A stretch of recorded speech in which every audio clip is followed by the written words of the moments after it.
Buddy, I think I got the chat right. Uh, in any case, whoever comes in first can give me a 5x5. I am in an airport again. Well, actually, I gotta say, it's been a while since I've been in an airport. Um, it's always fun. Oh God, Oof. I don't think there was enough sweetener to make that coffee taste better. Yeah, that's kind of like janky ass coffee. God, and my nose is running now because of the damn coffee. Hope everyone's doing well.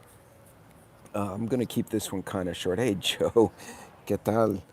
Have you watched any more Dora? I think poor Lucky Dame is like watching the whole series now because she saw the first one and it was so hilarious. Hey KP, can you guys hear me okay?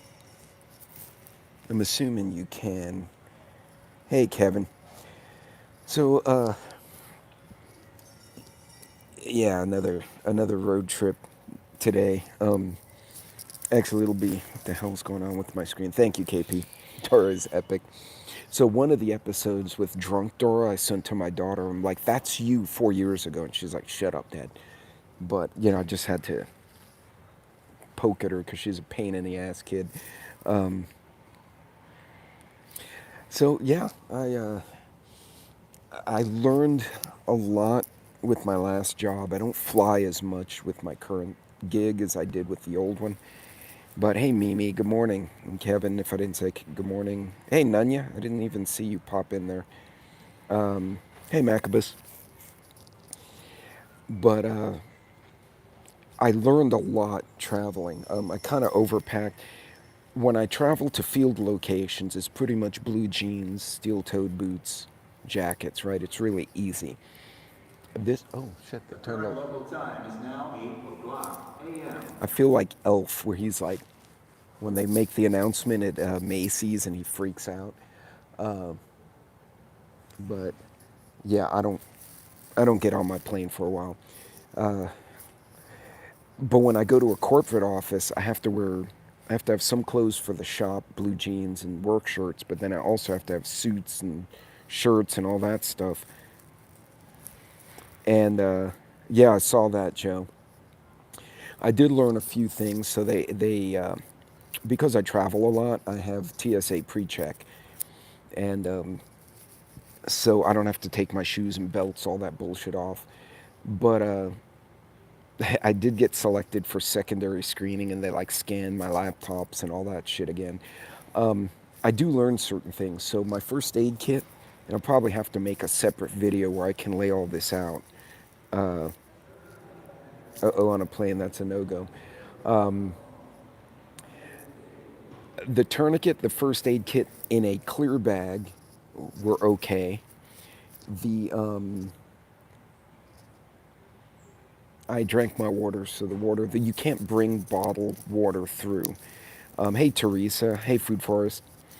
Um, but other than that, they didn't give me a big hassle. Uh, I tend to get to my flights, or if my check-in's like at 9, I try to be through security before 8. And that sounds like a lot. This is a smaller airport, so it's not as big a deal. But when you get to a bigger airport, the Houstons, Oklahoma Cities, Dallas, God, we got caught at the tail end of a convention we didn't realize, and this was a vacation trip for us. We spent an hour and a half trying to get through security. Hey, Pilgrim. Uh, sure they would strip search me. I'd hope they were good looking. No, I got a bunch of dudes who probably look like you and I, and they're like, we're going to scan your stuff again. I'm like, that's fine. I don't care. Um, True story, when I was in the field working as a blaster, I had to go through security, and they were doing the little wipes to my laptop and my bag. And I'm like, what are you looking for? And they're like, well, we're looking for PETN, or they mentioned some generic explosive. And I'm like, oh, are you guys also looking for HMX and RDX? And like, that was the wrong thing to say, because like all of them suddenly looked at me. And I'm like, shit, clearly that was not the correct joke for this occasion. So That took me an extra 20 minutes to explain why I knew what those were, and fortunately, I had my blaster's permit at the time. So I explained, look, I do work with explosives, so there is a possibility you might find residue on that bag. So we probably need. Then they were like, okay, and they brought me to another table and went through my shit, and it was all good.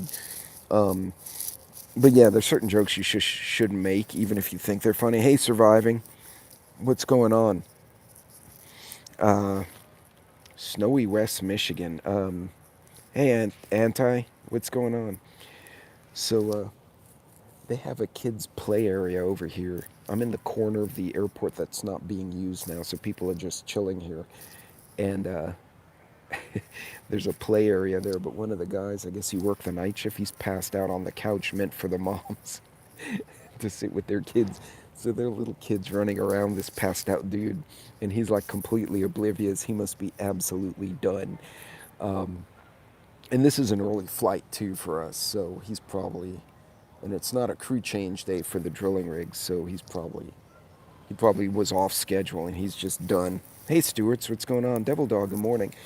So certain things you can bring. You can now bring the little clear bottles of shampoo, conditioner, or vodka and rum. Yes, we've done that through TSA. As long as it's under the 1.5 ounce, 2 ounce limit, you can buy that TSA approved bottles. So you can bring booze and then buy the soda on the other side of security and make your own rum and cokes. I'm not having a rum and coke this morning because I actually have to function when I land. I can't be incoherent. But yeah, first aid kit, change of clothes in the carry-on bag. No issues getting through. Again, the first aid kit's in a clear bag. I'll probably do a separate video once I get to the hotel and I can lay everything out on like the bed or the table in the hotel room. So it'll make more.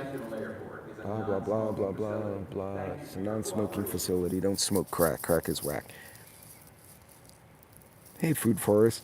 For dialogue, as I said, thank you so much for the live stream. Yeah. So, hey, Canadian. So yes, the you can bring, but it has to be specific types of bottles and they have to be small. You can pick them up at like Walmart, Target, Amazon has them, and you can get them at the airport. But once you're through security, then like you really can't do anything. Uh, and buy a ski mask while I was gun shopping. Joe, that would get you kicked out of pretty much every gun store in Texas. Like that wouldn't even be funny. So, hey, Bushcrafter, what's going on? But in any case, yeah. So travel today really light, which is nice. I don't know how it's going to look coming back, but pretty much after Thanksgiving through Christmas, unless you're on the hot travel days for holidays, pretty much the airports become really scarce. Hey, Moonsprout. So always a good idea. I will tell you one thing after taking all those active shooter classes and actually participating in a training evolution where I was a victim. Like they painted me like I got shot and I keeled over. And I was like that cartoon character in Snoopy. When Snoopy gets the leash and he goes, ugh, and sticks his tongue out on the floor. And they actually carted my ass off in an ambulance, which was kind of funny because I was a casualty. So I got an ambulance trip on top of everything else. But I always go through security with lace-up shoes. A lot of people come through security with like flip-flops because they have to take their shoes off if they don't do TSA pre-check. And are you serious? Do not leave your baggage unattended at any time. If you see any suspicious activity, This pendejo, he keeps talking. law enforcement personnel. The I always do lace-up shoes because having gone through that, I realize that if someone is doing bad shit, I want to be able to run, and I'll see guys in like flip flops or Crocs. I'm like, you can't run. They say they can, but think about going up or down stairs, running from whoever or from whatever, even if it's just a damn fire, and your shoe falls off. Now you're barefoot in a flaming floor. Like that's terrible. So yeah, I got the lace-up sneakers I'm like, I'll inconvenience myself in security, but I want to be able to move. Also, when I get to the other side and I land, I'm not driving around in like goofy flip flops and shit. I hate flip flops with a passion. So, yeah, it's lace up shoes when I go through security. But yeah, lace up or boots. Yeah. So Virginia, one guy actually was wearing his cowboy boots, which actually is genius because if you're used to wearing them, it takes some getting used to. They're really pull on, pull off. So all he did, he just found himself a chair, went poop, poop, popped them back on, and off he went. And I'm sure he could run just fine in cowboy boots. But I see a lot of people come in with like flip flops and Crocs, and I'm like, man, if there's any kind of fire or an incident, your shit's gonna trip and fall. Another thing I learned when they did that training drill, they knocked the lights off, and I'm like, man, I'd hate to get caught in an airport with a bunch of strange ass people and we get in a blackout. That actually happened during Hurricane Harvey. People got caught trying to flee Houston in the airport, and not local folks, like people who were visiting, and then they were like, oh shit, we gotta leave. And they got stuck in Bush Airport in a blackout for like 48 hours. Now, can you imagine how sucky that would be, especially if you're trying? Oh, farmer, yeah. My wife was working for a fuel logistics company, and they made it mandatory that sneakers or boots were required because they were driving around freaking liquefied natural gas, right? You got LNG. It's basically a big hand grenade, and the guys they're like, no, you have to wear a shoe that's not going to fall off and get hung up under the accelerator or the brake. Spam heads, hey, oops. But yeah, pretty uneventful. We'll see how everything is on the other side. Another trick I learned, if you can, especially like on a business trip, I always rent a car on the other side. Now, I could Uber, unless the bosses tell me no, and they very rarely said no. I always try to rent a car, even if it's just some little two-door POS, because if something happens and I cannot get back on the airplane or make it to the airport, I can actually jump in my car and drive home. And that's something people don't realize. What During 9/11, right? I was working offshore. I fortunately made it home before they shut the helicopters and everything down. But there were guys who had flown in offshore with me. I lived in Louisiana at the time. They were trying to fly to Oklahoma. They got stuck in New Orleans airport, and the planes were shut down. And getting a rental car at that point became a fiasco. Same thing with Hurricane Harvey when it hit Houston. If you didn't already have a rental car, everyone went for the rentals at once. And everyone just got screwed. If you didn't already have a reservation, you were done. And so now you're stuck in the blackout airport. So, little tricks. And again, that costs money. The company covers me for a business trip. But if you're on your own dime, there you have that other thing. I have a General Lincoln 9K generator. Power goes out here. Right, and when you're at home, it's totally different. It's cold in Texas, a little salty about it. It is moon sprout. I'm out here up in the high country, and we were like 28 wind chill this morning. Like it was chilly up here. No, I'm going from West Texas to the cities. I got to bounce a couple of cities this week, so it should be fun. But Joe, we're still above freezing. Yeah, we're above freezing here. It was just the wind chill. The actual temperature was like 34, so nothing really froze. But yeah, folks, if you're gonna travel, another thing I like to do, I like to print out my itinerary. I make 3 copies. One I leave on the fridge at home for the missus. If there's an emergency, she knows which airlines I'm on, what car I'm renting.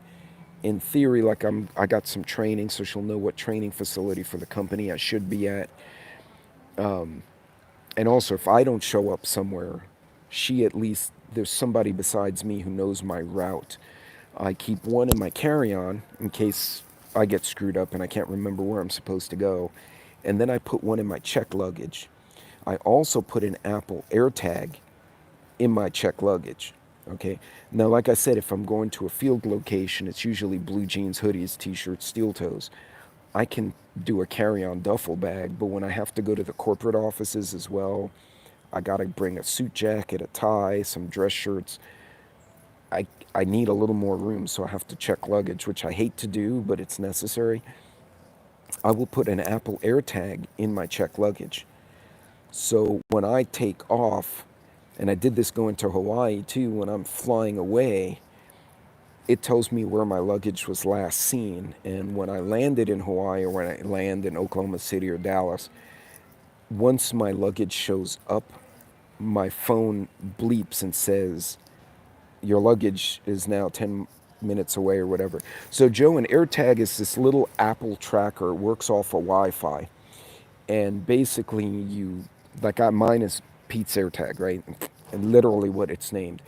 And whatever it's attached to, it gives the location of that item, so long as it can pick up a Wi-Fi signal somewhere. It'll just piggyback. So it doesn't even need a password. It just gives its location. So I throw one of those. It's just a little round thing on a keychain. I throw it into my checked luggage so I can find it and I'll know. So if I, for instance, if I land in, say, Houston, and my AirTag says your AirTag, exactly, Joe, AirTag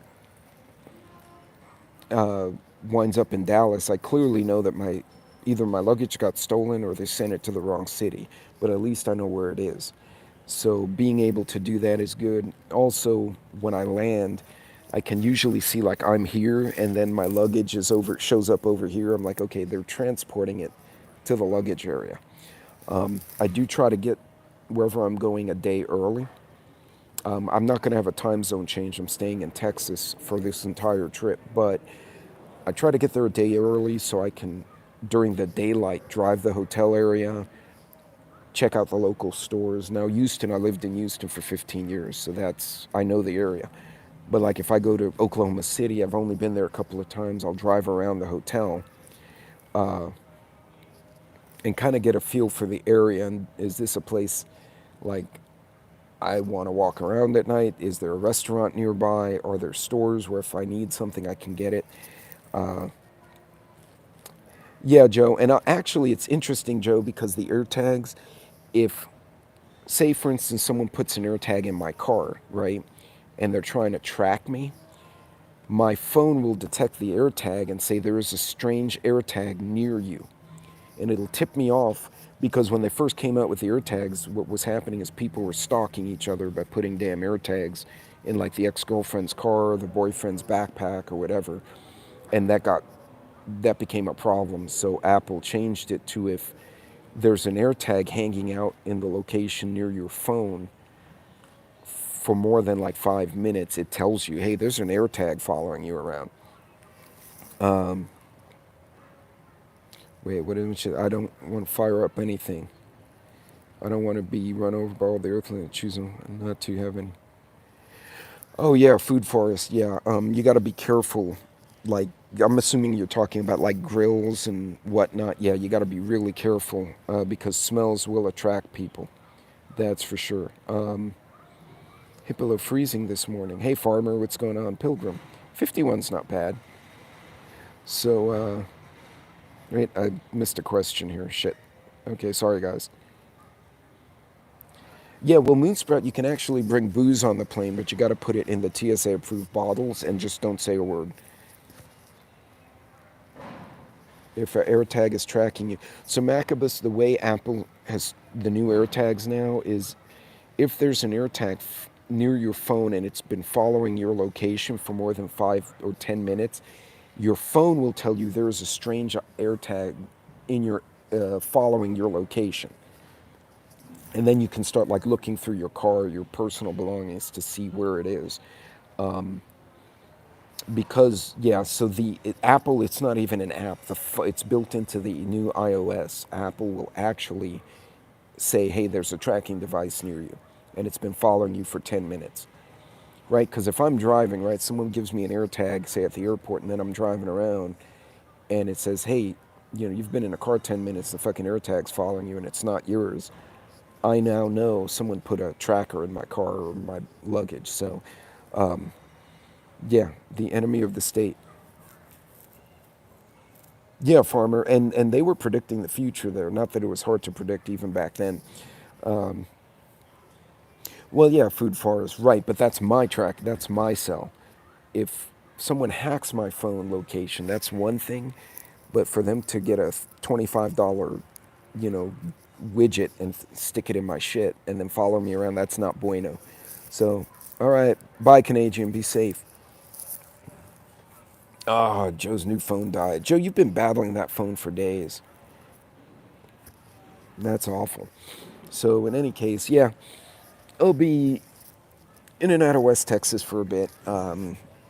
But yeah, folks, if you're traveling, Monday mornings in certain airports are really great. I don't know, Macabus. I'm not sure. I bet if you looked up, you could probably go to Apple's website and see if an Android would detect it. I'm assuming at this point it may, for safety's sake. I don't know how the companies collaborate on that kind of safety stuff. So they might actually do it just for safety's sake. But yeah, folks, if you're traveling, there's certain things you can bring. The TSA has updated everything this last 6 months. So double check, see what you can and can't bring. Like I said, I got a first aid kit, a tourniquet, a flashlight in my carry on, along with my normal connections and headsets and shit. And they rescanned my laptop and my iPad because they were stacked on each other and it looked weird. Hey, Pilgrim, take care, man. On the scan, so they scanned them individually. And I've gone through that school, and I know why they're scanning electronics individually now. But in any case, it's yeah. Uh, do your research. There's a lot of stuff you can carry on. And again, if it wasn't for visiting corporate offices, I would have done everything on a suitcase or a duffel bag.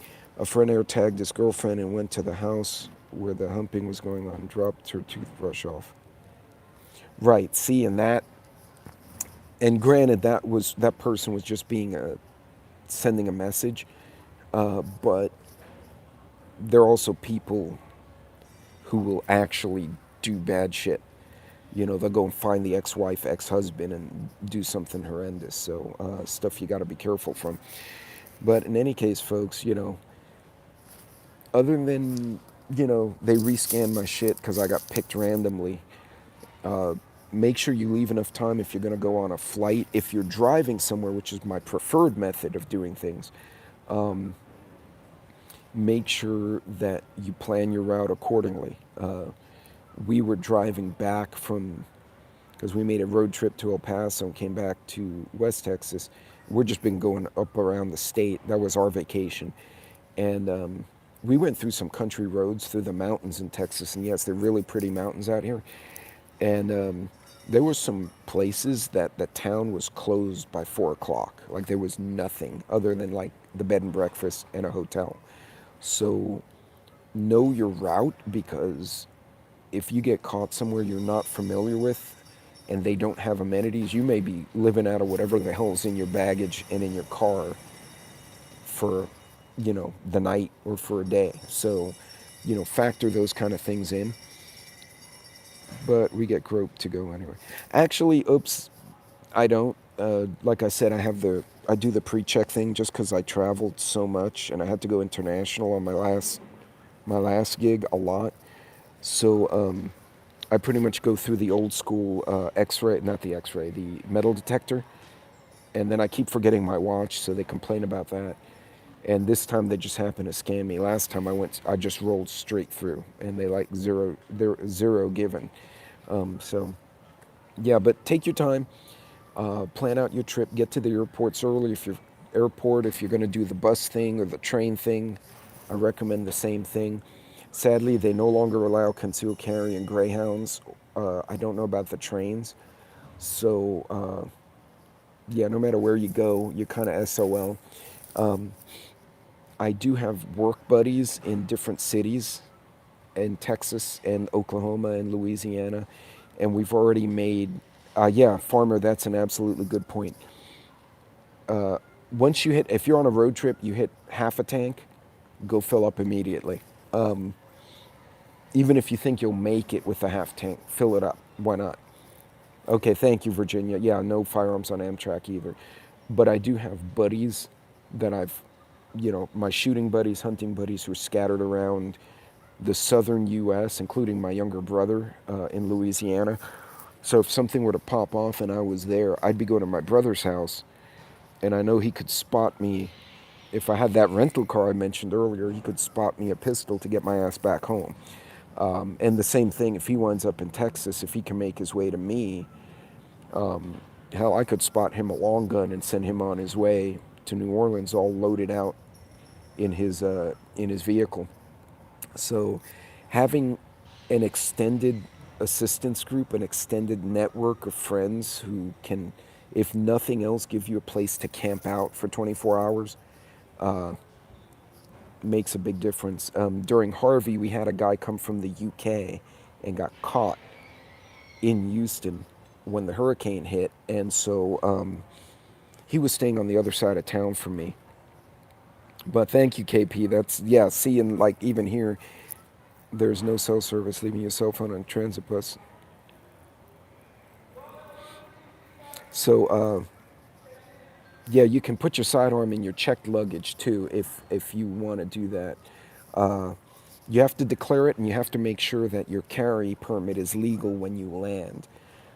They've actually got a few people in New York State because they went from, say, I don't know, Texas to LaGuardia, and then from LaGuardia they go to, I don't know, Maine, right? And your permit's legal in Oklahoma or Texas, and it's legal in Maine, but it's not legal in New York City.